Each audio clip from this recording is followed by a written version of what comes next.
Okay, in this recording, I'm going to describe the biggest combination of all of your astrological information that you can get for a static birth chart, and that is the life path chart. Normally, when we look at an astrology wheel, we say, well, your Venus is in the ninth here, your Pluto is in the sixth house here, and that means something for your work and for your communication or whatever. We look at where the planets are, and we look at what houses they fall in, what signs they fall in, and all that. We can also take a look at the tables, and the tables of aspects can tell you the relationship among the major planets and some of the calculated points. We see here that the sun and the moon for this particular chart are in conjunct, and that says something about this particular individual having their lives subject to contentment when the vibe around them is subject to contentment. Cool vibes means contentment. And that's pretty much it. Now, as you know, in my books, I go into more detail than this, and I actually fill out all of these empty squares here because you can definitely have more aspects than this. Really, the major aspects that you normally see, conjunct, trine, square, quintile, and all those guys, are divisions of 12 of the circle. Quintiles, for example, are multiples of 1/5 of the circle, 72 degrees, 144 degrees, and so on. Trines are multiple of 1/3, that's 120 degrees. And squares are multiples of 1/4, that's 90 degrees. And that's all you get. But you can actually have other kinds of multiples. In fact, if you take divisions of 12 and then you divide them into 12, you get a total of 144 aspects. And that gives you a really, really advanced table that looks less like the one I'm showing you and more like this one here. So if you look at this one here in Excel, you could see that it's got a lot more detail. Like everything is filled out, but the symbols have weird little names. So this is a Capricorn trine or level 3 trine. This is an Aries trine, and it's a level 12 trine. What does all that mean? It means that this is a division of 1/27th of a circle, and this is something like a division of, I believe, 1/135th of a circle, or something like that. Okay, so those actually mean something when we do the stats on them and everything. So when you put all this together, you can actually get a really full picture of a person's, well, the whole description of their lives. Everything they do right, everything they do wrong, all of their patterns, all of the stuff that they tend to get into, and the overall summary of this is called a life path chart. So I'm going to go back in here, turn this into a circle so I can kind of explain how this life path chart works. Okay, so because you can divide everything into 1/44ths, you can basically say this is the first division. So anything in here is going to line up with conjuncts. Anything in here is going to line up with oppositions, trines, squares, and so on, all the way until you get to 1/144ths of a circle. But when you start studying not just major planets like Sun, Mercury, and Venus, and you add in random asteroids like Bacchus or Wilkins or Eros or Hera, then you actually get a really, really serious looking chart with a whole lot of data in it. The life path chart basically is where I take every single thing that is conjunct and form a pattern out of it. And those are all called resonant pairs. So for example, if I come over here, let me move this down there. There you go. And come over here. Let's say I want to find all of the conjuncts in this chart. Then I'm using my aspect highlighter, by the way, which you can find in another video. Here we are. Here's a conjunct. And let's see. It says it's in up here. You can't really see this. But in Starfisher, the font is in. So if I go over here and type in, then I can find all the conjuncts. And in a life path chart, what I basically do is say Mercury and Uranus are conjunct, So apparently, this individual is socially known as an intellectual. The midheaven and the palace are conjunct, which means this person has a public reputation as an activist. Uh, we've got we've got Varuna and ascendant, and so this person is concentrating on making things have form. Ceres and Bacchus, the friends of this individual, are caretakers. And once I get all the conjuncts summarized, I get a picture of all these resonant pairs, because Ceres and Bacchus are a pair, Vesta and Varuna are a pair, Bacchus and anti-vertex are a pair, and because they all have the same angle, they are called resonant. So all the resonant pairs for the conjunct give you an overall description of what this individual naturally does.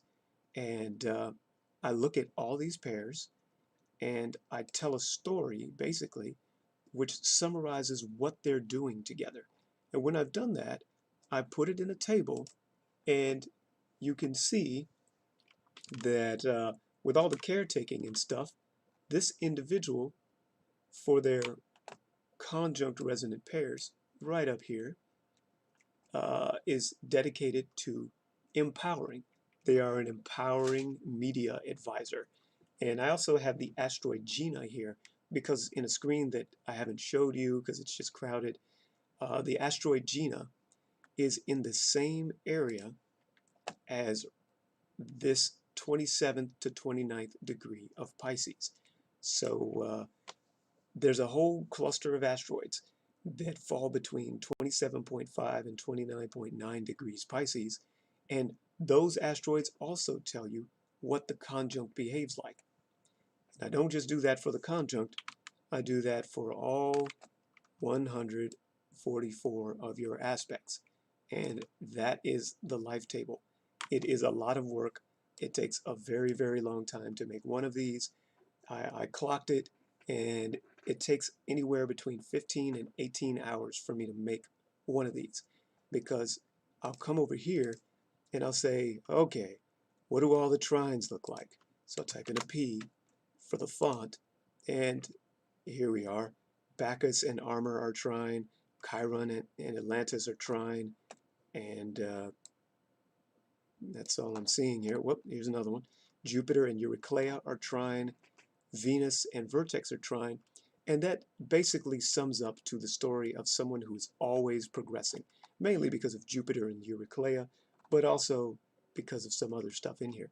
And so I'll go into the life table and say, this is always progressing, and by the way, when I look at this list of this person's 1,000 asteroids, Clarissa happens to be in the 22.5 to 25 degree area of Pisces. Now, that is a whole lot of detail. And I know what you're thinking. You're saying, why in the world would I want all of that detail in my chart? Well, so there's some stuff that I found in my fourth book, Laurentia, and I talk about it. And these are the rules of cause and effect. Really, the life table is for people who've mastered most of their lives, or so they think, but they still have like 2 or 3 areas that just elude them. And the life table tells you how to get there. So let me give you an example. Uh, one of the major cause and effect rules is that of the backwards sextile. The backwards sextile basically says that if I have, say, let's look in here. How about, I don't see any strong sextiles here. Here's one. Okay, Ceres. So we've got Ceres here at the end of Taurus, and we've got Venus here at the beginning of Aries, and they're sextile. One of the major cause and effect rules is that the planets here naturally in the flow of time cause the planets here. This is actually related to Lagrange points, and if you're familiar with the Hilda asteroids that follow Jupiter around the Trojans, there's a cluster of asteroids that's always 60 degrees behind or 60 degrees ahead of the planet Jupiter in actual space. And that has to do something with gravitational stability and energy and all that other stuff. It plays out in your chart. And essentially, it says that if you want to get your Venus working and you're having a hard time doing it, then you would activate your Ceres. And your Ceres will naturally, if you don't resist it, cause your Venus. When we go over to the life path chart, what we find is that this summary, let's say I want to be trusted by viewers, trusted by people who see me, and I'm this individual. Well, in order to activate this level 5 octile, so there's the level 5 over here, here's the octile, then what I would do is look 60 degrees ahead of this. And so the level 5 octile is in a Scorpio background. And so if I look at the Capricorn background, let me zoom in again, then network construction. So when this individual starts building their network, they'll naturally find that they are trusted by viewers. There you go. Cause and effect. Every single one of these squares obeys rules like that. There's also another cause and effect rule for stuff that looks like it's happening, but it's just planting seeds. So maybe this one isn't going smoothly. Another way to be trusted by viewers is to use the backward square. And that's all stuff that I can explain. Uh, if I ever read your life chart, that's basically how it goes. This is essentially a kind of periodic table for for you. It shows certain patterns of things, and what I found to be extra cool is that it also shows patterns of people.